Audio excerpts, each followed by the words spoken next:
Good evening, Bills Mafia. What's going on? Welcome to Buffalo Late Night. I don't know why Nate Geary is not on the screen right now. Quite confused. Oh, there he is. He's back. Sorry about that. And he's back. And we're good. Welcome to Buffalo Late Night, everybody, on a not so happy Monday, but it's fine. Everything's good. Thank you for tuning in this evening, or if you're listening on Spotify, happy Tuesday. I've heard the weather should be decent. Now you can find all of our shows on all free social media streaming platforms, including Spotify and YouTube. And if you are on Twitter right now, hop on over to YouTube, join the conversation. We'd love to have you. Tonight, joining us, we have the host of the Buffalo Bills pregame and halftime show on WGR 550, and the co-host of the Food for Thought podcast, alongside everyone's favorite mystery man, Bruce Nolan. That is Mr. Nate Geary. And also joining us tonight for his triumphant return to Western New York, the man who once groomed Mr. Nate Geary into the fine chap he is today, the host and writer of the Purple Insider. That sounded really insane. Covering the Minnesota Vikings. Was it quite Mr. an introduction? Matthew Coller. Gentlemen, how are we doing? Well, this is the first time I've ever been, introed by saying I groomed another man, but it is true. Just imagine what he was like when I first got my hands on that ball of clay, and now he is what he is. I think our shining moment when Nate, he knows exactly what I'm going to say, when Nate was interning, is when he tried to make the case that Taco Bell breakfast was good.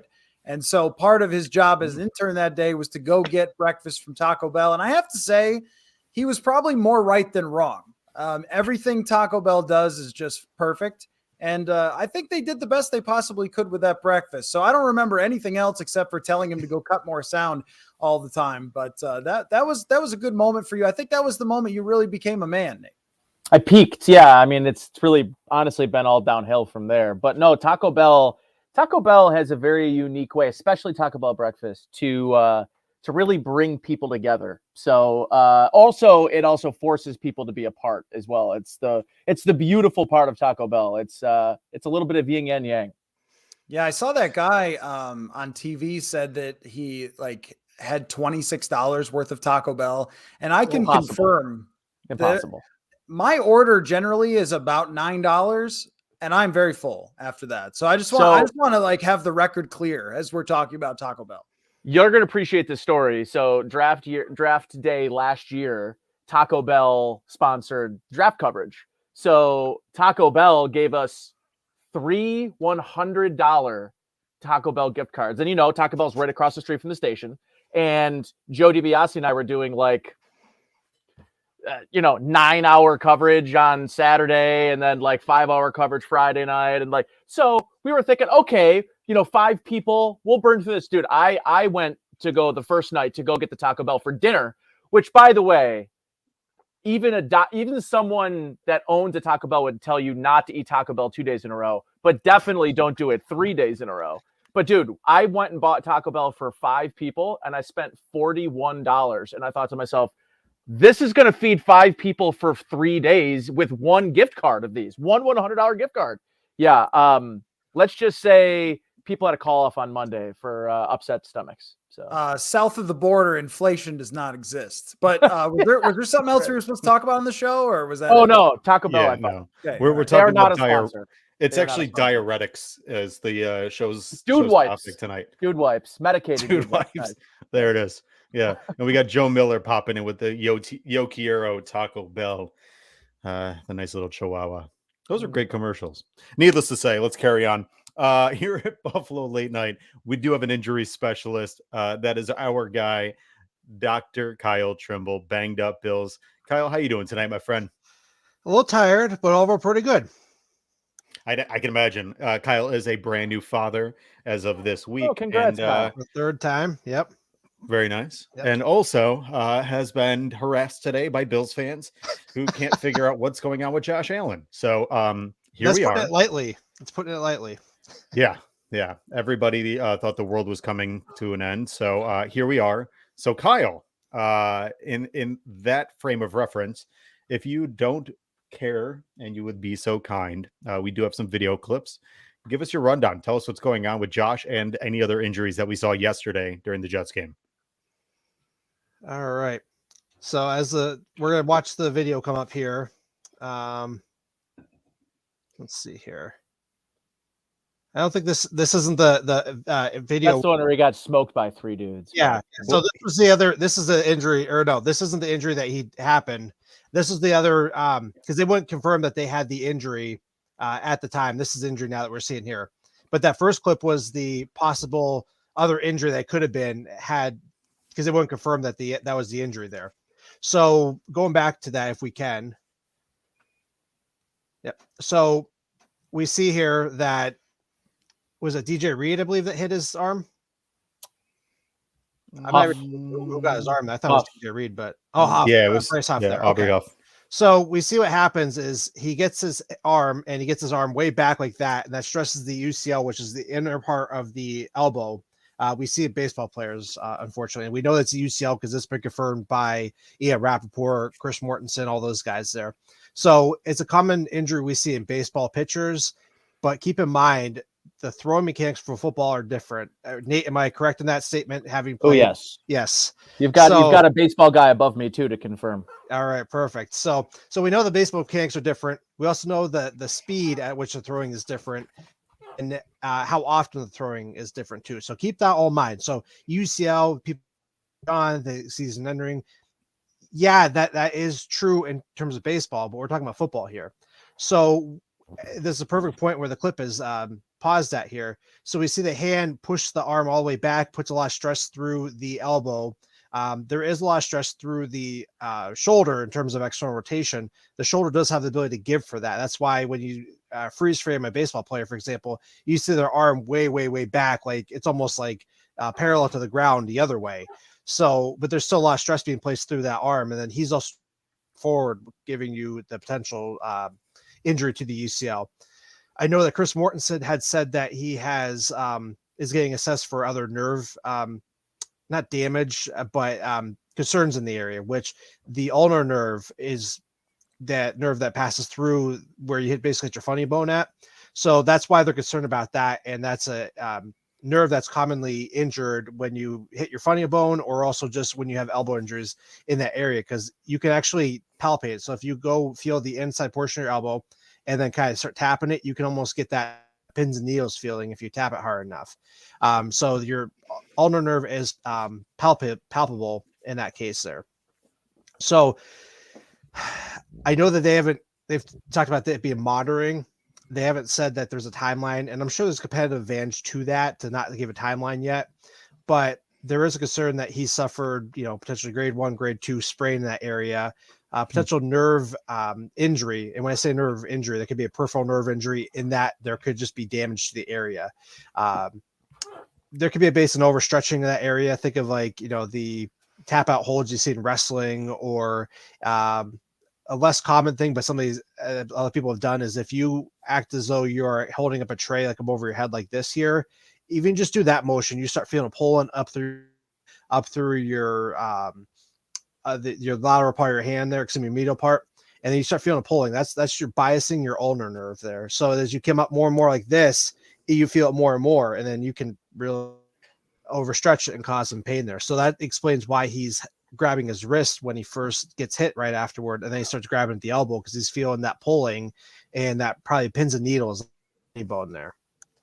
So it's unfortunate. We see these plays happen all the time. It's just Josh Allen, and Bill Smofford freaks out about this stuff. So it just I'm glad it's not season ending from what they're saying, because I think they'd be a little more forthright with that stuff, and they are to some extent.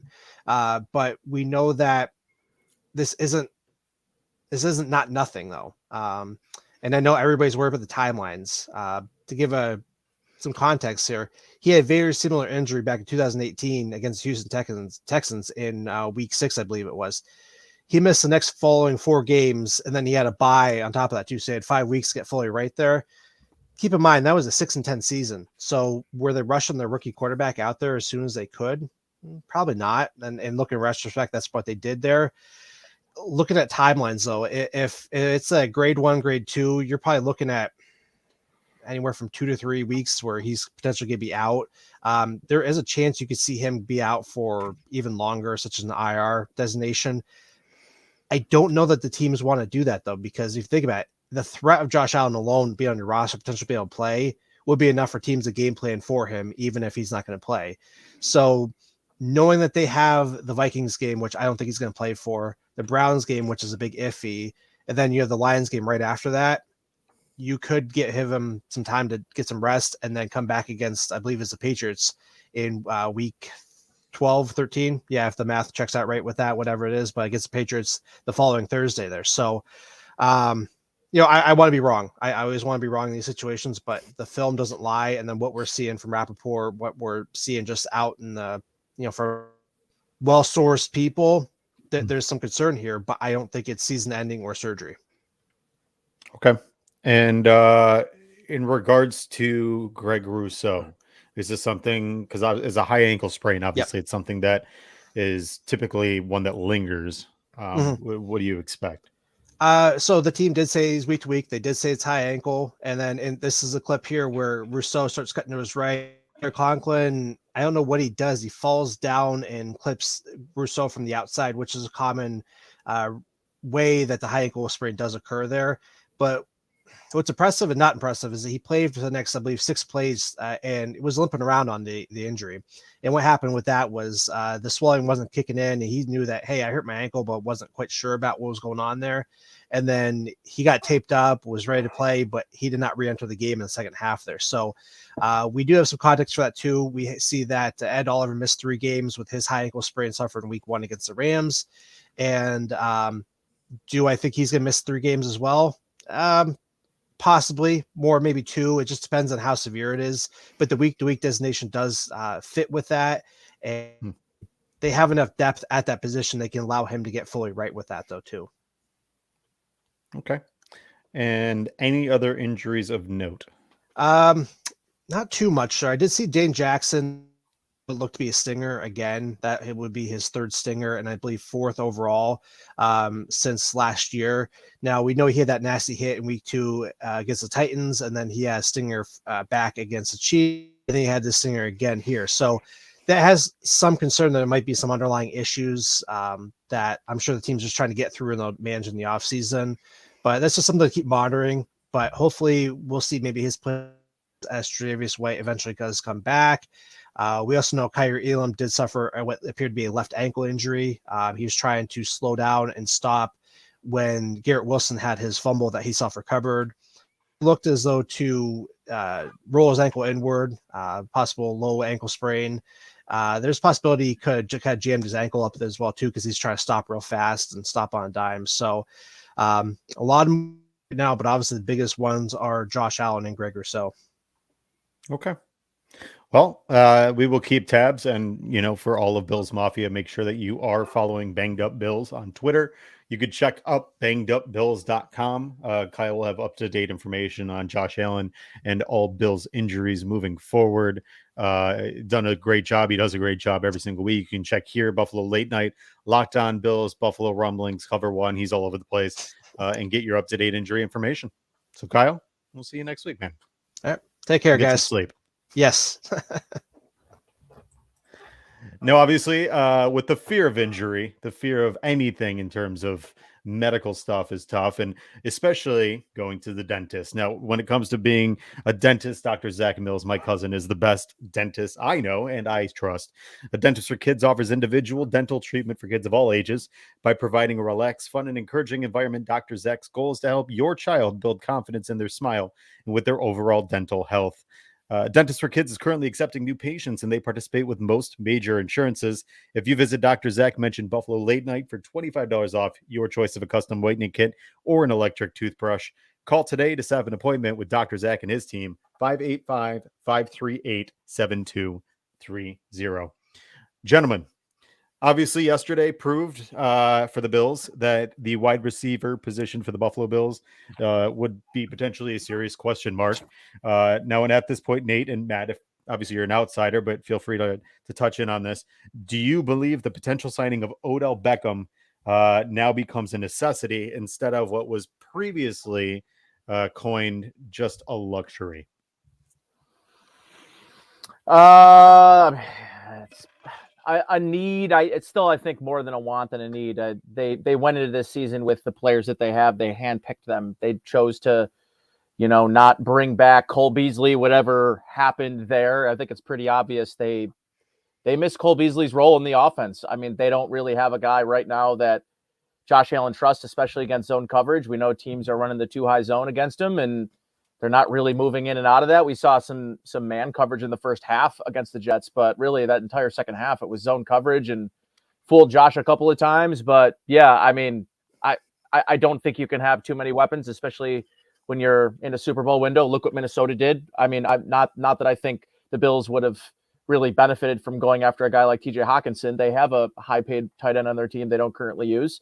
So I don't think another tight end would have necessarily helped, but I think right now, I don't know what you're getting with Odell Beckham Jr., but I heard Joe Biscaglia say it today, like he's better than Isaiah McKenzie. So yeah, I don't know what we're talking about. Of course, I think it would be, an idea the Bills would have to consider. The problem is do you want to give term, and can you even give term? I mean, you've got Jordan Poyer, and do you want to pay Ed Oliver or Tremaine Edmonds? So there's just a lot of salary cap implications to think about as well. So is he going to sign somewhere for 1 year? If he does, I would think Buffalo has the best chance. If he wants the reported like 3-year, 4-year deal, I don't know. It's going to be a tough conversation. Doesn't this speak to how delicate winning windows are? I mean, last year you're 13 seconds away, right? And Roughly. then you say like, look, okay, well, the next year we'll just come back and do it again. And then some dude hits your quarterback's arms funny, and your other wide receivers don't emerge the way you thought they were going to, and all of a sudden it's different. I mean, this kind of happened. This kind of happened to the Vikings. 2017, they go to the NFC Championship game. They sign Kirk Cousins, and they think, well, we'll just run it all back, and everything that happened last year will happen again, and we'll be right back there. And they miss the playoffs. Now, I'm not saying that's going to be the case with the Bills. They're probably not going to miss the playoffs unless Allen is out for the rest of the year. But it's just delicate, right? And so I think with something like Odell Beckham, you're trying to counteract the things that maybe aren't going right for you this year that did go right, including injury luck. And you have to look into it. But also it speaks to when you pay a quarterback. And this is another thing the Vikings have gone through as well, that with Josh Allen on a rookie quarterback contract, you can do whatever the heck you want. You can bring in whoever you want. You can sign anybody. You can pay anybody. And then all of a sudden, when that cap hit strikes, it's like there's a lot of people on Twitter who like to say the cap is fake. Oh, I can promise you that it is not. It is very much real. And all of a sudden that makes things harder, because if Odell Beckham wants a place that he can settle down, that's going to be hard for Buffalo to do when you look at what Josh Allen is going to make. And it's not that he's not worth it. It's just that it limits the things that you can do. But at the same time, if you're Odell Beckham, I mean, you are just hunting for another Super Bowl, right? Like, he can wait kind of as long as he wants and then look around and be like, okay, who's got the best chances? Because everyone wants him. And there has never been a guy who rehabilitated his image better than Odell Beckham did. He went from, oh, this guy's a locker room cancer, this guy's washed, he's the worst, to Super Bowl champ, everybody. And he played great for the Rams. He earned that and he deserved that. And the other thing is too, that for the Bills and the Vikings are dealing with this. This is why they traded for TJ Hawkinson. I think both teams are proof that you can't have just one, that you need more than one receiver. This has been studied by the people at PFF. They looked into what happens in the playoffs if you have multiple weapons versus if you only have one guy. Aaron Rodgers can speak to this in the playoffs with Devontae Adams. Teams were able to take him out of the game, and then he didn't have anybody else. And I think that this is a big problem for them to not have the next man up other than Stephon Diggs, who you can go to when the other team is doing everything they can to take your main guy out of the equation. Yeah, and it seemed like as of yesterday, and really the last two games, the last 6 quarters, that's exactly what they tried to do, is make their offense one-dimensional. Whether it's putting a safety on, Davis and bracketing Diggs, whatever they needed to do, they've got to do that. And the problem is, like, Nate said, without that safety valve, like a Cole Beasley, I mean, obviously Jamison Crowder being injured, what else do you have? Because Isaiah McKenzie has been less than stellar since training camp, and apparently they just don't trust Khalil Shakir worth a damn. So at what they're all good points. They're all good points, but I think the Bills made Dawson Knox like a top 7 paid tight end, and he's like 24th in targets, 34th in receptions, and like 20th in yards per reception. Like, his biggest game is 4 for 41 against Tennessee, and this is a guy again that has the 4th most guaranteed money on the team. So what I look at is this last game as well. If you look at the next gen stats passing chart from this last game, Josh Allen did not attempt to pass between the hashes. That sort of feels like an area of the field that in zone coverage you need to be able to exploit. And to me, that screams you're missing that guy that knows how to read Josh's body language. And, when a defender moves into a part of the zone that they weren't expecting, they understand, they have the time on task that he knows to, find that opening and maybe stretch out a route or shorten a route to find the window for Josh to find him. And right now that 10, 11, 12-yard throw just really hasn't been there in this offense. If you look again, like the charts are pretty telling from a game. You can get a lot from those charts. And the one thing that I keep seeing is like, it is either at the line of scrimmage or it's 25 plus yards down the field. And there's not a lot of in between. And they're really attacking the most difficult portions of the field, which when you have Josh Allen, when you have Patrick Mahomes, you've got these incredibly talented throwers. You can attack the A+ level parts of the field where, maybe the Kirk Cousins, and they can do it, but they're not going to do it at the same level of frequency or success that Allen or Mahomes have. But eventually you do play with fire. And when you don't have your A game, you don't have your fastball, a split second later than you normally do, or a half inch to the right, a half inch up or down, you're talking about an interception compared to, and Josh Allen rides that lightning. He rides that line between bad throw and arrogant throw and cocky throw, right? But that's what you love about him. It's why he makes plays a lot of guys can't. But, when you don't have Gabriel Davis having 270 yards and 4 touchdowns, that just hasn't been there consistently. I think right now he's bringing in about 48% of his targets, which is incredibly low for your number 2 wide receiver. So, I think my spiel really here is middle of the field. Those intermediate throws, they're just right now nowhere to be seen. And I think that's really kind of hurting their overall efficiency. Well, I've got great news for you. Case Keenum will throw to the tight end. Yes, that is the hope. Well, God, I don't even want to think. I mean, that's not the hope. If Case Keenum's playing, it's going to be. That's the hope. Case Keenum plays. Now our tight end's involved. Perfect. Yeah. Worth our money. Well, here's to hoping Nyheim Hines can fill that gap, because I think he's actually got. I'm surprised, to be honest with you. I know it sounds insane or idiotic, but I almost would have thought like, hey, just put Nyheim Hines, even if he doesn't know a route tree or what the routes are, just tell him to get open. Just find a the flat and sit in it while he's in the game against the Jets. But I just don't think he had well enough time to even make Josh feel comfortable enough that he would have thrown at him. Well, so. Matt, you have experience covering a team that paid a running back. I imagine there are days you're like, whew, I mean, thank God you have Dalvin Cook. And I'm sure there are days where you're like, you're getting this production out of a guy that is making, a top 5% at his position. And I have never felt so flippy and wish-washy with Devin Singletary. Some games I'm like, whoo, man, the efficiency's there. And then other games where teams really take away and really the physical defensive lines that make it hard for the Bills to really function in the pin and pull. They're very finesse, that offensive line. I know that you really went pretty deep into this Bills offensive line. I think when Aaron Cromer was here last time around, when you were talking with Eric Wood, I know you did a really big analytical piece on that, but that was really awesome.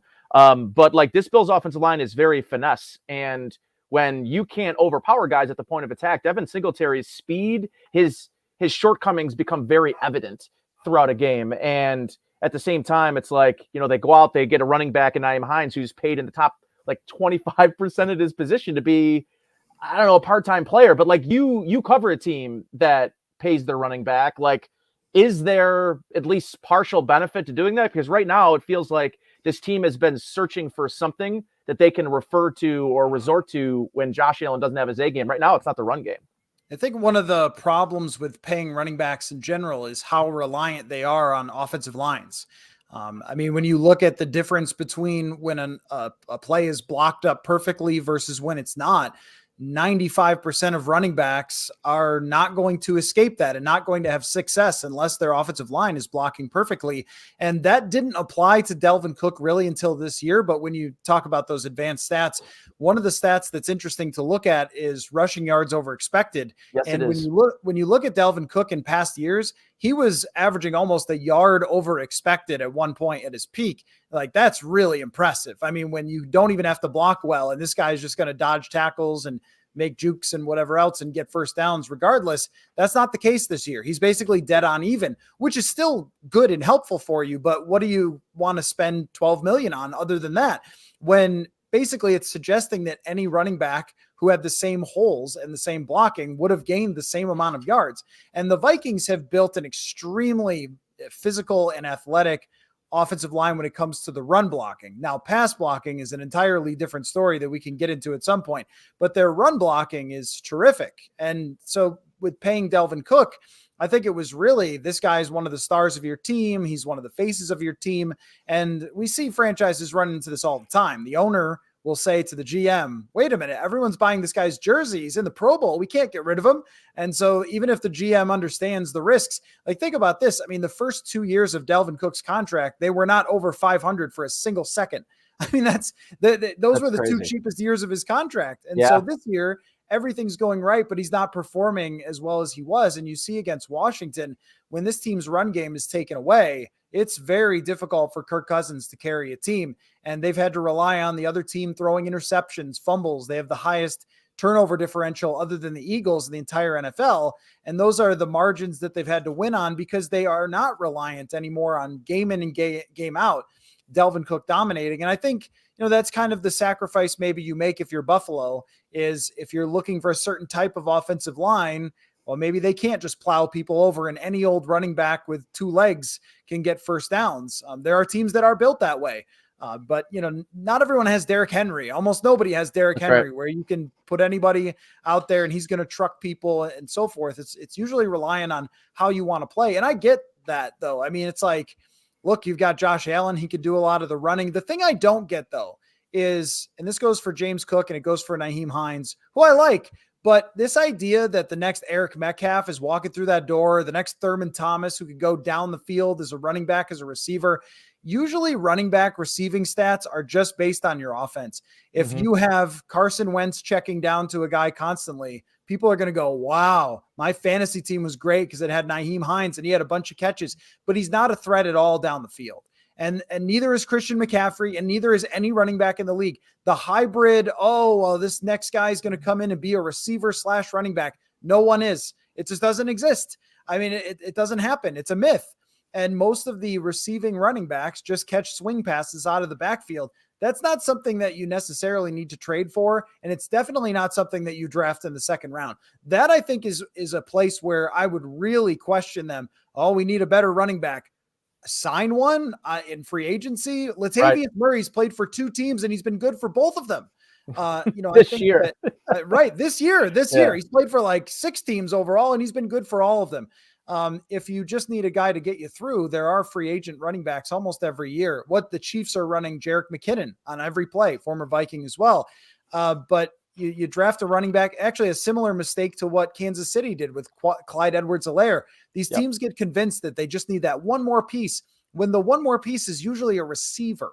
It's not, or an offensive lineman. It's usually not a running back. And I think they probably overthought it a little bit by bringing in now multiple receiving running backs when they really just needed dudes who, like you said, could get open in the middle of the field. You almost think that if they did it, was it an effort to kind of, because McDermott talks about being multiple, having players that can do multiple things. I almost wonder if they brought a guy like Cook and a guy like Hines, because Hines, he has 3 years of term on his contract. Obviously, I think he's going to be the one replacing Singletary. You almost wonder if he did it in effort to, he can do the Cole Beasley things. He can be a punt returner. Obviously, you're not trading just for a punt returner. But then on top of it, now you have your bell cow back, which is really 10 carries a game. My only thought is they did it in effort to kind of, I guess, they can eliminate maybe 2 roster spots. Well, with one guy. I think you got to consider when Ken Dorsey took over as the offensive coordinator that his spin on this offense, I think very clearly was to involve the running back in the passing game more, give Josh outlets to maybe have a plan B to scrambling all the time. And it's risk avoidance. It's wanting your quarterback to be less vulnerable to taking hits in the open field. We know that Josh Allen invites those hits, right? So what can you do? Well, you can offer him a guy that you can dump it down to and can offer you some yards after catch. Everyone talked about yards after catch. So maybe I think the decision-making, the different ways they've involved the running back this year compared to Brian Dable's offense, I think it's very evident that his wrinkle was going to be involving running backs more. And I think that they were expecting James Cook to come along faster and be a more trustworthy, player in the system. But, McDermott is in a lot of ways, he telegraphs some of the ways that he trusts and doesn't trust rookies, right? You're either in Allen, you're in McDermott's doghouse as a rookie. And if you're in the doghouse, then you're in the doghouse. Like Boogie Basham was last year, right? I mean, he barely dressed. And I think there was a lot of questions around how his practice habits were. And McDermott has mentioned practice like 100 times when talking about James Cook. So you read the writing on the wall is that they were expecting to have more James Cook. But to Matt's point, You traded for a running back with a $4.5 million salary for the next 2 seasons and the rest of this one. And you've spent a second round pick on a running back that you're not really finding ways to utilize right now. Is playing 15% of the snaps at the most right now. Well, then you now have a trade of a 6th round pick. Now, it's nothing crazy, but you have a 6th round pick, a 3rd round pick in Singletary, a 3rd round pick in Zach Moss, a 2nd round pick in James Cook. And holy cow, you have a team that is flooding draft capital into a running back position that it feels like you could just find a veteran, to Matt's point. But also, this is a team right now that we're talking about, players along the offensive line. They have not been great. They have not really put any, outside of a 3rd round pick in Spencer Brown 2 years ago, draft capital in that offensive line. And so I don't know what Hines' role consists of, but I will tell you that from the looks of it, they're going to find ways to use him, because Devin Singletary had 9 catches in a game earlier this season. So that seems to be when teams want to go cover 0, which not a lot of them do. But the Miami Dolphins, for instance, if you want to, go 0 blitz, well, our option is going to be to dump it over your head to the running back, which is different from getting the ball to Cole Beasley right away, right? So that's kind of an answer there when teams want to blitz Allen and pressure Allen. But yeah, I mean, Sunday was more of they can't protect Allen in 5-man protections, and they're bringing a 6th guy down, and they're still losing battles being able to chip block. And that's not a good sign, especially when you know that they're doing that and you can't win those one-on-one battles up front and you're not moving the pocket. You're not mitigating Josh Allen getting hit from the pocket. And, just as a side note, just this study that running quarterbacks are more susceptible to injury. The biggest, baddest quarterback who invites the most contact outside of the pocket than any quarterback in NFL history gets hurt in the pocket twice in his career. So, and they're both literally the same exact way. Yep. In the pocket, just goes to show right side. Yeah. Well, I just think it's interesting how much Josh Allen and Stephon Diggs can paint over, because there's a lot of there's a lot of questionable decisions there. I mean, when you talk about that much investment in the running back position, it sounds preposterous considering who your quarterback is. It's like, you know what it sounds like? It sounds like the Green Bay Packers, who draft AJ Dillon in the 2nd round and then just say like, well, I think Aaron Rodgers can make whatever of receivers, or, hey, this rookie will come in and he'll just be fine. Christian Watson from North Dakota? Like, oh yeah, that'll work. I mean, but a lot of bad decisions there have been covered up by, hey, you have one of the best quarterbacks in the league who can make, chicken salad out of chicken, and then a wide receiver who is open almost all the time, no matter what, in Stephon Diggs. So you've got yourself an offense there, even though it's pretty flawed. And as I'm listening to you guys talk, sort of connecting this to the Vikings, I mean, this feels like if and very likely Case Keenum starts, there's going to be some problems for Buffalo. I mean, Zadarius Smith is playing some of the best football of his career. It's been unbelievable how he's come back from his injury. He is one of the top players in pressures in the entire league. He's been dominating. Danielle Hunter was coming off of an injury, off to a slow start, but then has really ramped it up the last couple of weeks. So you have one of the best edge rushing duos in the entire NFL. And the Vikings, as you talk about, like the Bills not having answers against the zone, well, the Vikings play zone all the time. Like that's what they do. They sit back and they kind of force you to complete one pass after the next, which Case Keenum was probably happy to dump it underneath time and time again. But at the same time, you're talking about very good linebackers for the Vikings. Jordan Hicks has been quite good this season. Eric Hendricks is still one of the top players at his position in the league. Like 20 hours ago, I would have told you that the Buffalo Bills are so much better than the Minnesota Vikings, despite their records, when you look at the two on paper. And then all of a sudden, it just looks so much different if Josh Allen isn't in there, because if Zadarius Smith gets, penetration, well, Josh Allen will just run away from him. And right, and look, if Diggs isn't open, you can just throw it anyway, and he'll go. He's one of the best contested catch receivers I've ever seen. But, and Case knows that, but it's not the same when the ball's coming at 80 miles an hour versus 54 miles an hour. So, it's so interesting about how fragile these things can be and how much sharper. And this is something the Vikings found out too, how much sharper you have to be when things get tight. Like when the contracts start to get bigger, when you start having to pay people, because the Vikings didn't just pay Kirk. They paid Anthony Barr. They paid Harrison Smith. They paid Stephon Diggs. They paid a lot of people. And then all of a sudden, any mistake that you made, you miss on a draft pick here or or a player gets injured there, and all of a sudden you're looking around going, we've got nothing. Or we're way weaker. We're not a contender anymore. And that's been the Vikings the last 3 years, really. And really their entire time with Cousins is that they missed on a lot of things in between, and they've lucked into an elite wide receiver, if not the best receiver in the game, in Justin Jefferson. There's probably an argument between number one and number two, and you're right if you pick Diggs or if you pick Jefferson. But the same things have sort of happened where, this year for the Vikings, everything has gone right. When it hasn't, they've just missed the playoffs because that's how fragile these things can get all of a sudden. And it seems like that's what's happened in Buffalo. Yeah. And the one thing I will say in terms of what's going on in Buffalo is you mentioned it, like you take away a quarterback and all the deficiencies are going. I'm starting to really wonder, question outside of Josh, because we thought going into the season, like the Bills might have the most depth on this team, but you're starting to see that this depth is not as impressive as once thought. I mean, Jaquan Johnson in the game yesterday was he was tough. I would say he's your fourth safety though. He's your fourth safety. There's not a lot of teams that are going to roll their fourth safety out on the field and do what Poyer and Hyde are capable of doing, and like, for sure. I will give credit. DeMar Hamlin has looked very, very good.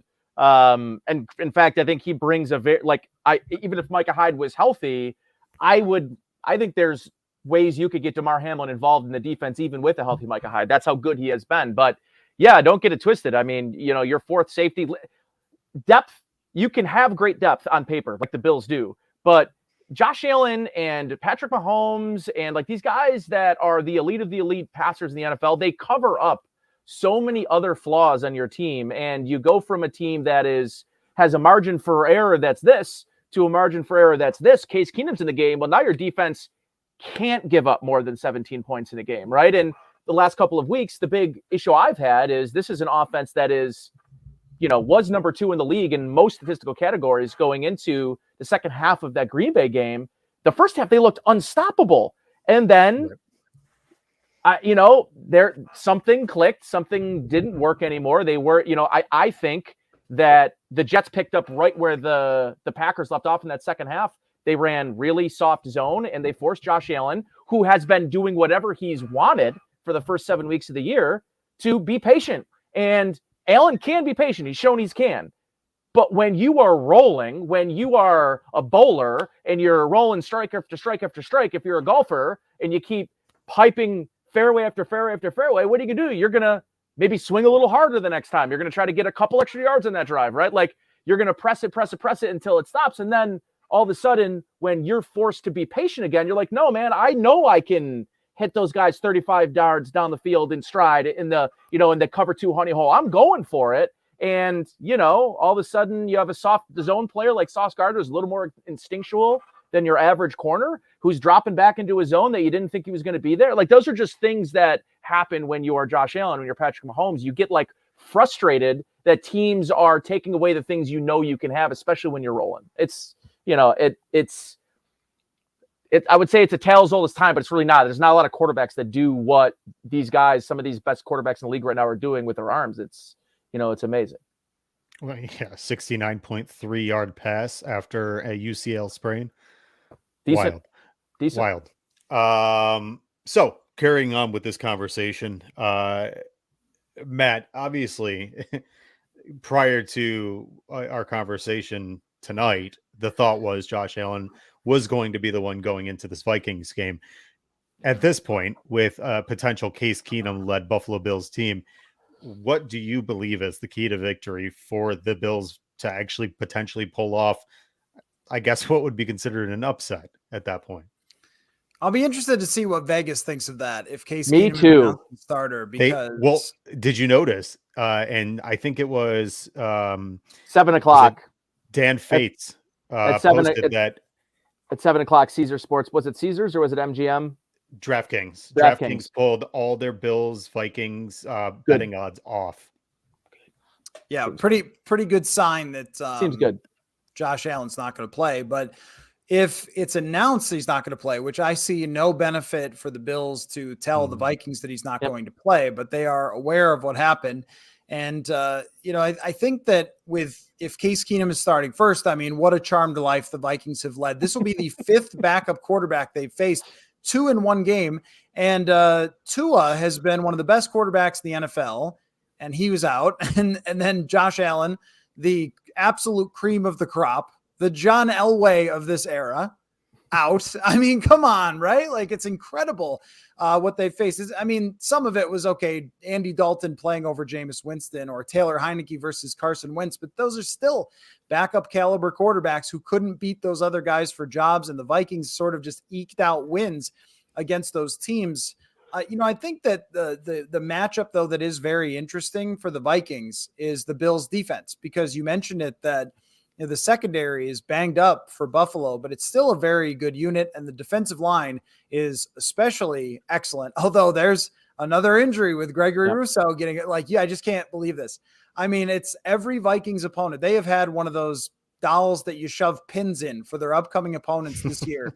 And it's just all fallen their way because even key players have been out. But if you look at what happened last week against Washington, the Washington offense was pretty horrendous most of the day. The referee had to tackle a defensive player for the Vikings in order for them to score a touchdown. And yet the game was close. And Washington does not have a good secondary either because the Vikings are so vulnerable on the interior of their offensive line. Ezra Cleveland was graded by PFF in pass blocking a 0.0. He gave up 9 pressures in one game by himself. That's astonishing. So that is a major problem. And we know Kirk Cousins is not Josh Allen. He's not going to run away from people. Last week, Arizona strip sacked him in a key moment. JJ Watt was 2012 JJ Watt against the Vikings interior offensive line. So they have some serious weaknesses. The Bills could shut down Dalvin Cook single-handedly when it comes to their defensive line. And with Case Keenum, I will never underrate Case Keenum. I'll tell you that, man. I mean, I saw that guy do things that I did not think he was ever capable of. And I don't just mean the Minneapolis Miracle. I mean, I saw him throw for 360 yards or something against Tampa Bay. I saw him go to Washington and throw a bunch of long touchdowns to Thielen and Diggs. He is your ultimate gritty journeyman quarterback who can get the job done and win a game. And I think with the Vikings, where they have struggled in their secondary so much, and Cam Dantzler is likely to be out for this game, so they're going to play rookie Caleb Evans, is against top wide receivers. Terry McLaurin did not have a huge day against them, but I mean, DeAndre Hopkins annihilated them, and he's a one-man offense in Arizona, and Tyreek Hill annihilated them too in Miami with backup quarterbacks. So I think if there's a path to winning for Buffalo against the Vikings, it's just that. It's their defensive line, and it's Case Keenum being able to find Stephon Diggs. And I think I wouldn't be surprised if they just try to put Patrick Peterson on Stephon Diggs as much as they possibly can, because Peterson is still an excellent corner. But that's a really difficult matchup for the Vikings to go up against a receiver of that caliber. And one that'll likely have a chip on his shoulder. Doesn't he always though? Yeah. Yeah. This isn't Mike Zimmer either. I think with Mike Zimmer, he would have had a bigger chip on his shoulder. Yeah. I think that was really, or Rick Spielman, who was fired. I mean, I think it's so new of an organization, but the thing with Stephon Diggs is every single game for him is like his last game. I mean, I remember when they traded him to Buffalo, and of course, all the Buffalo people that I know called immediately Mike, Chris, Howard, and Jeremy, and Mark Ludwizak, who's a great guy, to talk to me about Diggs. And every time is like, this guy's going to change your franchise. Like, that's all I can say, because he is one of the greatest competitors that I've ever been around. Somebody who pushes it to the max every single game. And then when he would get upset sometimes if they're losing here in Minnesota, it's Midwestern passive aggressive. They'd be like, oh, he's a problem or something. It's like, no, he's competitive. He plays with an unbelievable fire. And you can bet that guy is going to believe in Case Keenum. If anyone in this entire world is going to believe in Case Keenum winning football games and has chemistry with him that goes back many years, it's Stephon Diggs. So Buffalo should not be counted out of this game. It just goes from Buffalo would have been a huge favorite based on they have top offense, top defense, where the Vikings are much more of a middling team on paper, to the Bills are probably a middling team. They're probably a 500 team, with Case Keenum. But the Vikings are much closer to a 500 team than their 7-1 record would actually suggest. Right. And that's actually my question. Does it seem to you, and I had a real hard time trying to figure out the wording into this to making it sense. Does it seem to you that the Vikings might be one of the more widely underappreciated or maybe like underwhelming 7-1 teams, whether in recent history? Because you talk to people when it comes to like teams that are, playoff bound or teams that they're kind of saying like who's going to be in the Super Bowl. I feel like the Vikings are not an afterthought, but it's kind of like you maybe stumble into them. Yeah, I think that people didn't necessarily expect that from the start of the season. And then there were so many unimpressive wins. They had to barely get by Detroit. In fact, Dan Campbell just gave them that game. New Orleans had a double doink situation that they would have tied the game late against the Vikings in London, but just missed the field goal off of 2 posts, not even just one.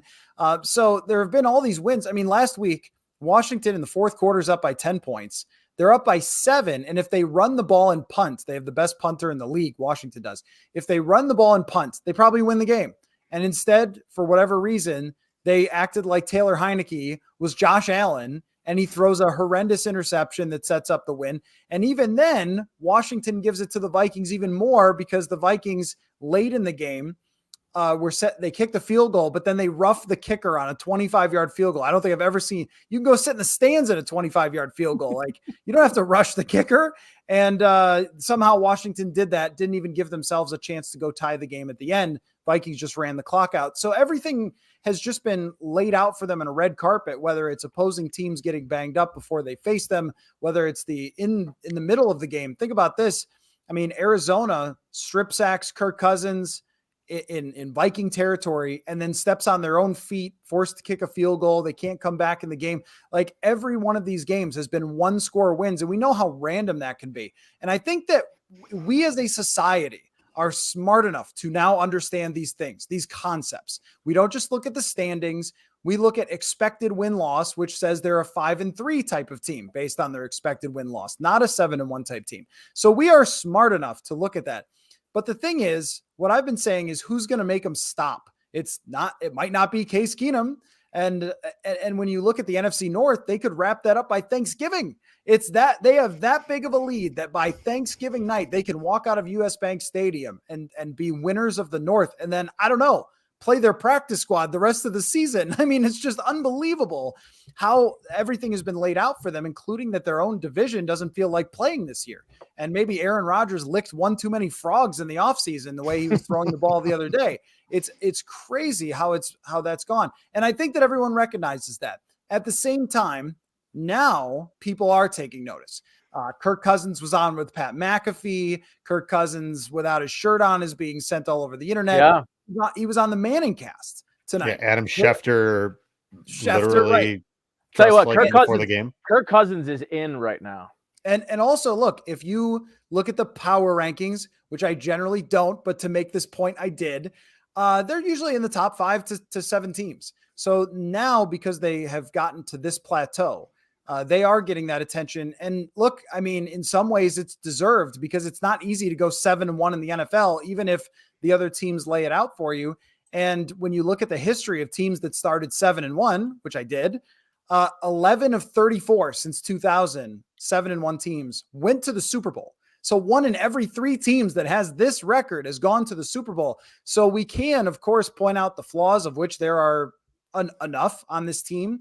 We can also look at the fact that Kirk Cousins at previous times in his career has gone 8-2 for a stretch, has gone 5-1 for a stretch, and always regressed back. And so we can look at that and say, well, that might be coming. It might be on the way.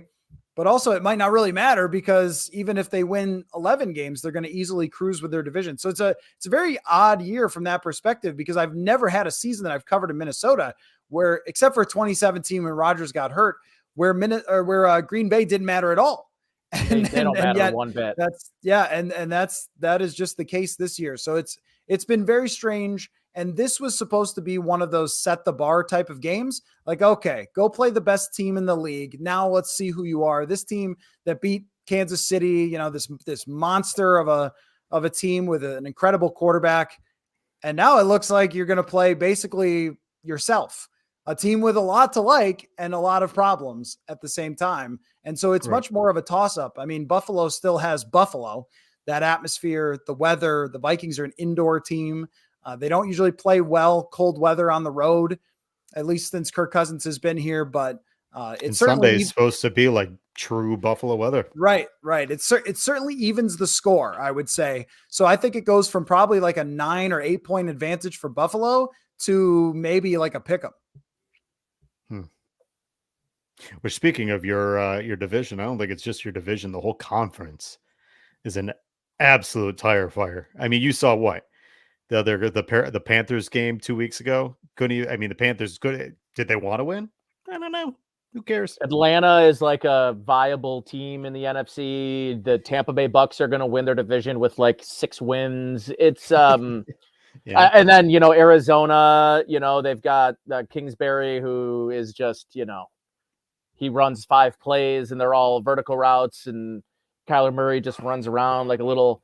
Yeah, it's the NFC is hilarious. Like Geno Smith is MVP. What? First of all, just for a moment, Tua and Geno might be the 2 guys in the MVP top of the MVP race right now. This reality we're living in. Tomorrow's election day. Josh Allen might be hurt. I don't know what version of the Twilight Zone we're watching, but I'd like might be the New York governor. Yeah, right. Let's just and then the Colts hire a dude who was watching ESPN tonight as their head coach. The best part is that I don't know, Matt. I don't know if you've seen any of these quotes, but like, first of all, they did like a 2-hour press conference during Monday Night Football, which like hats off. I'm sure the PR department was like, if you're doing this, we are going to insulate the hell out of this. Like, we are not letting you go on primetime. Like, you are going to be while no one's watching this game. They're all on Twitter watching this, absolute tire fire. The quotes from this are absolutely unbelievable. Good for the Colts. I say good for them. As Jim Irsay said, they're in the top quartile of, winning franchises since 2000. So good for them. My producer just let me know there's also a lunar eclipse tomorrow. So good. Yeah, sure. That everything's normal.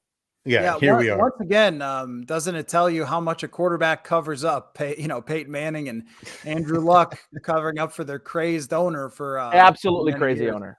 Yeah, did you hear McAfee talk about that? How like what he thought the hierarchy of Irsay and who he went through before it got down to Jeff Saturday? Oh, it was unbelievable. I don't, but I can only imagine. It was like Peyton Manning and then Dallas Clark and it just all the people on the coach. Well, did you? Yeah, half those guys are on the coaching staff. Yeah. Oh yeah. He's got basically his entire. Jeff Saturday said they asked him if he's picked an OC yet. He goes, "Well, no, I haven't met with the coaches yet. It's Monday. They have a game in a couple of days." That he was just tweeting about how bad Las Vegas was, which is even better. The NFL is undefeated in its ability to entertain us. Every team, even the Houston Texans, you can create content around and make a living on. Thank you, NFL. That's all I have to say. Oh, yeah. I mean, the fact that I'm sorry. Well, I do appreciate that as well. Yes, I mean, yes. As a content creator myself, but the Colts thing and tying that into the NFC, it is remarkable how many teams are just burning to the ground. And I wonder how much of it was intentional and not intentional. Like, obviously the Rams wanted to be good. There are teams that are trying, but also there's a really good quarterback class coming. And I think a lot of teams know that and maybe don't necessarily, like Carolina, like at this point. I mean, keeping Matt Rule was a great tank move. Like, this is perfect. We look like we're trying, but we're really not. And then we get, Bryce Young or something. But what is notable about the NFC, though, is remove all the garbage and look at the top teams, though, and how they're constructed. Look at Philadelphia, look at Dallas, San Francisco, those 3 teams. And then you have the Vikings. Those are all viable teams. Those are teams that can beat the Vikings. Like, they have superstar players and great coaches and everything. Like San Francisco right now, if the Vikings were in the playoffs, if it started today, they're facing San Francisco and I think they're losing. I mean, so even though we could talk about how like the conference is trash and it's been such an easy run, and it certainly has, there's no question about that. Like, eventually you're going to have to kind of put it down and make it happen against real teams. And that's where this next section of games is going to be telling, because even if it's Case Keenum, that would be a win I'd give them a lot of credit for, going to Buffalo, facing a difficult team with a great coach, a great defensive coach against the Vikings. And then they face Dallas, and then they face New England, and then they face the Jets. That's a lot of good defenses that they're going to have to go up against. And their offense has just been as mediocre gets, really, since Kirk Cousins got here. It's been the story. And so I think that at some point people want to see okay, you hired an offensive coach. Can it be different at some point? And I don't know if that's possible or not, but where they stand now, have you guys thought about this? There's a whole half season left to go. Like, think about all the things that have gone on, all the tomfoolery of the NFL season. There's a whole other half of this. And I think what the Vikings have to prove is that 7-1 was not just a fluky half of football. It wasn't just a hot run that Kirk Cousins had in 2019 as well. And they were kind of a fraudulent team at that point. They have to really prove that they're better than that over the rest of the season. I just feel like this is just lining up for Tom Brady to go into the Super Bowl, win it, and ride off into the sunset. I feel like everything is literally leading into his perfect little Gisele Bundchen promised land BS nonsense. I'm over it. No one wants that. So you know what? Because no one wants that, you're right. That probably they'll come from the ashes from 3-5, go on some crazy win streak. Someone will get a pick six, and then someone will, have a punt return for a touchdown, and Tom Brady will basically be the passenger Peyton Manning was for the Denver Broncos. Something like that will happen because, again, we're just all being punished for existing is what I've come up with. So, yep, pretty dark. All the memes of him kissing his sons on the lips and everything else. So we tortured him over. Now he's torturing us back. A little bit. Absolutely. Finally, the one thing I did want to ask, which I kind of hopped right over. Obviously, you guys did sign TJ Hawkinson, who's a fantastic receiving threat, fantastic blocking tight end. With as many weapons, obviously Irv Smith is going to be out for 8 to 10 weeks. With so many weapons, what does his role look like at this point on the Vikings team? Yeah. So what's funny about this year, and by funny I mean like unique and strange to me, is that it hasn't been so many weapons. It's been one. It's been Justin, whatever his middle name is, Jefferson. I should know that, right? Does he have a middle name? I usually like you throw like bleeping, Justin bleeping Jefferson. I think would have had a good effect on Wiki. You should know that though, yeah. Any guesses? I'm gonna go Justin Jonathan Jefferson. Yeah, it's JJ. So Joshua's right. It's Joshua. Wow. It's Joshua. So Justin Joshua Jefferson has been just their whole offense. And why Triple J, man? That would be he should be locking that up. It makes sense. No, I mean he should. That's nickname. A good trademark. That is a good trademark. Maybe he needs a chain of JJJ so he can put it on Kirk. But the thing about their offense is that Adam Thielen right off the bat this season got some sort of leg injury, ankle, knee, something that's really hindered him. He hasn't quite been the same. And he's kind of gone down every game and limped off. And we go like, oh, Thielen's hurt. And then he comes back. And then, but it's not the same burst as he's had in the past. He still catches the ball, but he's not like this explosive elite receiver as he has been. KJ Osborne, I don't know why he hasn't fit in this offense, but he is not fit in this offense. I think maybe part of it is this offense really asks receivers to beat someone one-on-one. And KJ Osborne's much more of a run in between zones, highly intelligent, run after the catch kind of guy. So it hasn't really been a fit for him at all. And Dalvin Cook has not been a threat in the passing game. Irv Smith did not fit coming off of an injury, really struggled. Really, he just didn't have the same burst that he had as far as speed goes.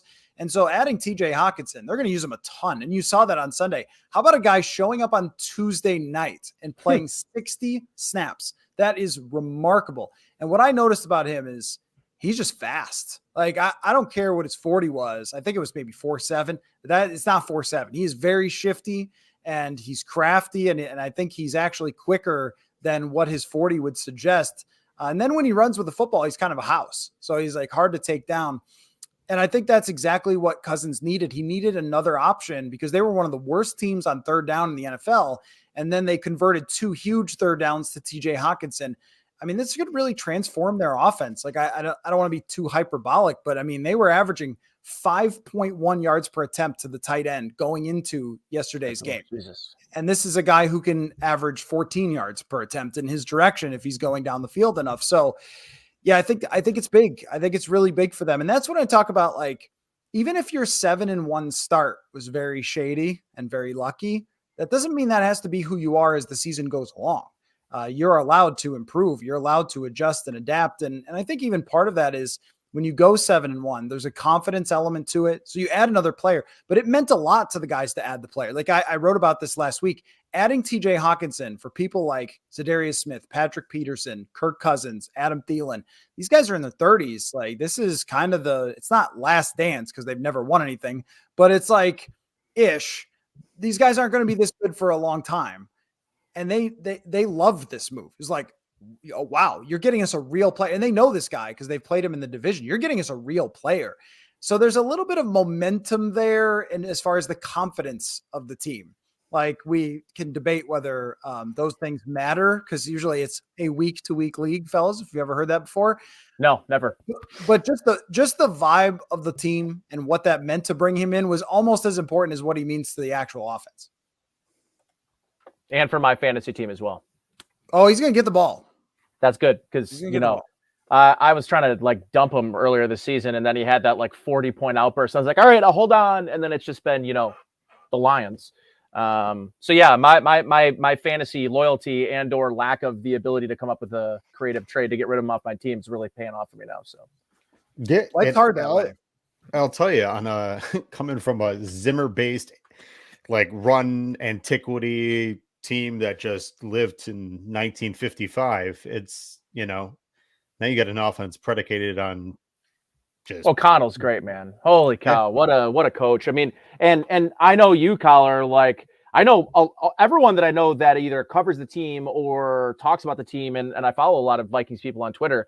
The whole idea of bringing Kirk Cousins back was like, we're gonna, and I think it was you. It's like, you feel like you're gonna learn a lot about this new regime based on the decision to make a quarterback.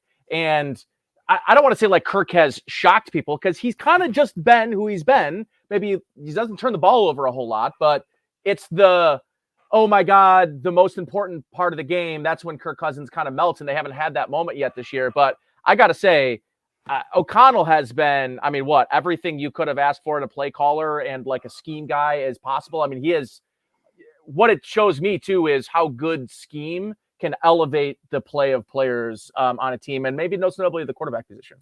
Yeah, I think sort of yes and no, like with Kevin O'Connell. Think about it this way. In key moments of the game, Kevin O'Connell and Kirk Cousins have been able to communicate and directly adjust things they need to adjust to win the game. In the fourth quarter, look at their performance in the fourth quarter. I think that's a product of their communication, their relationship, finding, when a defense adjusts, how do you adjust back? Like, those are things they struggled with. At the same time, when you look at Kirk Cousins' numbers, they are nowhere close to the last 3 years. And from my eye test, it's been nowhere close. I think that he's lost a little juice on the fastball. I think he's become extremely conservative with the football. Just against Washington, he actually threw it up for grabs a couple of times to Justin Jefferson, but that was surprising. And I think that one of the problems with the Rams offense is it really asks your offensive line to be great. And this is not a great offensive line. This is an offensive line with two great players at the tackle position, and they are great. Christian Darrisaw is going to be an all-pro, but the interior is a mess, and it's been a mess. And so they're able to get pressure, opposing teams, on Kirk Cousins. And the thing is that like the answers really haven't been there from Kevin O'Connell. They've allowed teams to adjust defenses in the middle of games, and it is pretty much just slam the brakes on the offense.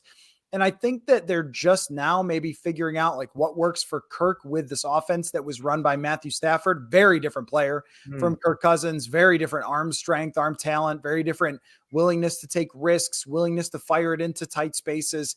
Cousins has actually been this year Alex Smith to a T, averaging 6.5 yards per attempt, not turning the ball over, not getting sacked too much, just very much game managing, and then coming through at the very end when it's needed. But I think that this offense has not actually been quite the fit for him that they were hoping. Like, think about what Kirk Cousins came up in the league with. Mike Shanahan, play action, wide zone, bootlegs. And it seems like at times, I'm not sure that like Kevin O'Connell really understands how to work the play action sometimes. Like their play action has been just less successful than it was in the past, where with Gary Kubiak or Kevin Stefanski, when they're running that Kubiak or Shanahan offense, I mean, they were hitting deep shots to Diggs. Look at Diggs' yards per reception in 2019. I think he caught 60 passes or something for over 1,000 yards. I mean, it was a lot of deep shots that they just haven't really been able to take this year. So it's been funny because when a team wins, we sort of reverse engineer it to everything they did must have been right because they won the games.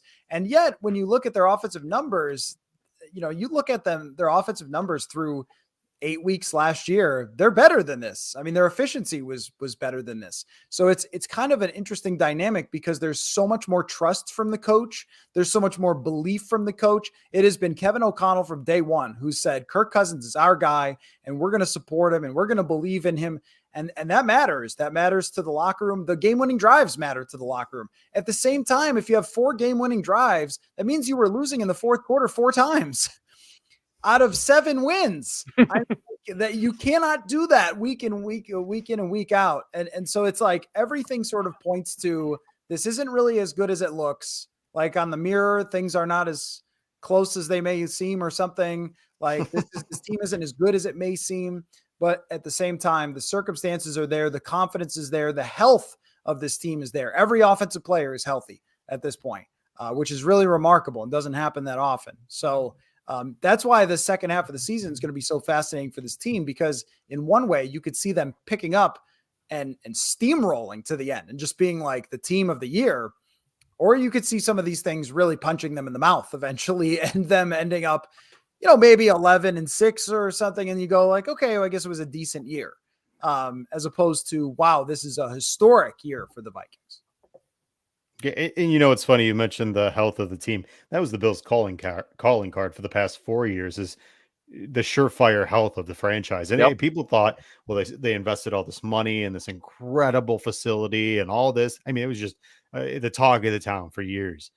And now it almost seems as though it was either, hell hath no fury like a woman scorned. Like it just all of a sudden it just came back and bit the Bills in the ass, or it was injuries aren't, having no injuries isn't a sustainable model to win. It's like all hyperbole, to be honest with you. I mean, it's to Matt's point. It's why I've felt like this for the last, almost full calendar year, as I often feel I'll never forgive them for blowing 13 seconds because, man, that was their chance. Cincinnati at home and the beatable of all beatable LA Rams teams in the Super Bowl. It was the easiest path they were ever going to have to win a Super Bowl. And to Matt's point, I said it when everyone was consoling themselves. I wasn't trying to be the jerk, but to say like, the randomness of this game, there is no guarantee you get back to even the divisional round next year. And, here we are. And, Micah Hyde's the first one. And now Poyer can't seem to stay healthy because he's just banged up, and Rousseau and Spencer Brown and Milano didn't play last week, and they still don't have Trey White back. And I think there's a little bit of a mental block there for him. And now Josh Allen, and, you just have all of these things kind of culminating at once. And that Miami game tips it off. I mean, they had, Coller, I don't know if you heard this, but at the end of that Miami Dolphins game in week 3, they had 34 eligible players that could play in the fourth quarter. 34. Wow. I mean, this is it's crazy. It's what teams go through, sort of the ebbs and flows. Is some years it's your year and some years it's not. Because this year the Vikings brought in, like you said, all the sports science people, and they're like, oh, we're doing this thing. And I totally believe them. And I think it does have an impact. It does. But you can't prevent a dude from hitting the ball and having someone's UCL get sprained or whatever. Like you can't, there's nothing you can do about somebody throws a chop block in someone's ankle. And for the Vikings, that was 2020 for them, where Danielle Hunter had a neck tweak in training camp and never played again the whole season. Last year, Everson Griffin and Danielle Hunter, one of the best combos in the league. Danielle Hunter has a mental issue, could not come back to play. Everson Griffin and Danielle Hunter had a shoulder injury, and there you go. They're just out, and there's no one to fill in for them because the NFL has 32 teams, and there's just not 100 defensive ends who can rush the passer. So we can, and that's the other thing too, is who has depth almost no one, like for the most part, Right. almost nobody. You could criticize, well, why didn't you get more depth or this or that? Depth is usually how lucky were you at the end of the draft. If you got super lucky and a 4th rounder turns out to be good, oh my gosh, you have depth. And if you didn't, you have no depth and your GM's a moron. Like, it's just that no in between, man. There's so much in this game that cannot be controlled. And the Vikings are riding this magical injury bus where Delvin Tomlinson sort of tweaked his calf. And it's like the worst thing that's happened to them all year, as opposed to a team like Buffalo, who you mentioned, that's had all these injuries. But, it really feels very much 2017 Vikings to 2018, where in 2017, they went to Philadelphia with a chance to go to the Super Bowl. Nick Foles was the opposing quarterback. And you don't get there. Like, boy, it's going to be hard to get another shot like that. You know what I mean? And the same, you had the Minneapolis Miracle. No one could tell you better than Case Keenum and Stephon Diggs about that season, like how everything went their way, and they didn't get back. And, this year might be a year like that for them and for Buffalo. And this has happened before, where a team goes through more stuff in the regular season, but then gets healthy at the right time. Yep. And then if you get all you got to do and Poyer, and all of a sudden you could be an 11-win team that no one is really impressed by and go to the Super Bowl, right? Like, so I was thinking about this today, how the Rams went 7-1, lost their next 3 games in a row to 3 winning teams. And I think everyone, including myself, went, uh-oh, it failed. Like, they're going to fall apart now. And they won the Super Bowl. So, I mean, things are weird like that. And that's what I was saying is like, it's a long season, man. And so right now, I think everyone in Buffalo feels like, wow, everything's going against us. And everyone in Minnesota thinks, this is amazing. Everything is great. Those two things could switch at any given time. And that's why this sport is crazy. Well, the year that you're talking about, the Rams won the Super Bowl. At one point, the Rams were 7-6 in that season. So, I mean, really anything can happen. And the other weird stat that I heard the other day, is Kirk Cousins every year of his entire career has outperformed his ADP every year. Kirk Cousins is the weirdest quarterback in the NFL. I mean, the guy is an anomaly, unbelievable deep passer, but outside of that, the guy is just an anomaly in himself. But I would have this conversation go all night, but my pregnant wife will kill me. So that being said, I am going to wrap this baby up, put a nice bow on it. Matthew, I truly appreciate you spending some time with us tonight, giving us a little insight into this Vikings matchup coming up. And Nate, as always, I appreciate you, my friend. Pleasure. Where can they find your content? Purpleinsider.com, a good place to find it. At Matthew Coller, Twitter is another good place. Wherever you get your podcasts, if you want to listen. Howard Simon's coming on the pod. Wow, that's a pull. Yeah, that is a pull. I mean, yeah, look, there's only so many people who can get the big boys. Yeah, that's right. The heavy hitters. So you got to be recording it at what, like 10 o'clock in the morning, just before his mid-morning nap? Look, when you get to Howard's age, you need a mid-morning nap. I mean, I'm only mid-30s. I take a midday nap every day. If I could, I would. So I get it. I made fun of him for so long. Howard's sort of like the Evander Holyfield of sports radio right now because, like he's still flirting with his comeback. He's like working part-time during the week. He can't quite retire. He can't quite get rid of it. He's got a paid segment where he's picking the Bills every Tuesday, which will be, I guess, must listen radio tomorrow considering. But yeah, good pull on that one. He's nowadays I had to just pay him to come do an appearance for my my fundraiser. I'm kidding. He came for free. He's a sweetheart. He came out on a Friday night and he did not bring his own vodka, which was the most shot. Like I was convinced. I texted Jeremy. I'm like, if Howard shows up to this bar with his own alcohol, we have to send him home. So, yeah, good Paul on that one, bro. I can't wait to listen. That'll be a great podcast. Yeah, it'll be fun. Howard is. I'm not even kidding. Howard is the best person I've ever known. I mean, ever met. One of the best people of all time. So I'm looking forward to that. So if people want to check it out, they're absolutely free to do so wherever you get your podcast. Purple Insider. Nate, where can they find you? These people know where to find me. I'm on Twitter way too much. My full-time employer would tell you as much. And then Friday nights live on Buffalo Rumblings, Bruce Nolan and myself, we do our Food for Thought podcast, which Matt has been on and we appreciate, of course. So yeah, that's pretty much it. Maybe another social media soon since I don't want to pay. I'm not paying $8. So we'll see what happens if I start to. If you don't hear from me, it's the algorithm. That's what I say. Well, all the same, it's All the okay. same. All One the way, same. one way or the other, we'll find you, or you'll find us, or all the same. That being said, I appreciate you guys taking your time here tonight. Obviously, Buffalo Late Night is moving along in its trajectory, and things are blossoming, and hopefully some more fun stuff will be happening later this week. Aside from all that, if you have been watching tonight, truly appreciate you. You can find all of our content from every other episode on our YouTube page, or you go to bflolatenight.com. Check out all of our socials there. My beautiful wife made that website. It's nice. That being said, as always, truly appreciate you guys stopping in. My name is Thomas DeLoss. You can find me at the Thomas DeLoss. Come back next Monday. Love to have you. Love to have the conversation. This has been Buffalo Late Night. As always, go Bills. The Bills make me wanna shout. Kick your heels up and shout. Throw your hands up and shout. Throw your head back and shout. Come on now, the Bills are making it happen now.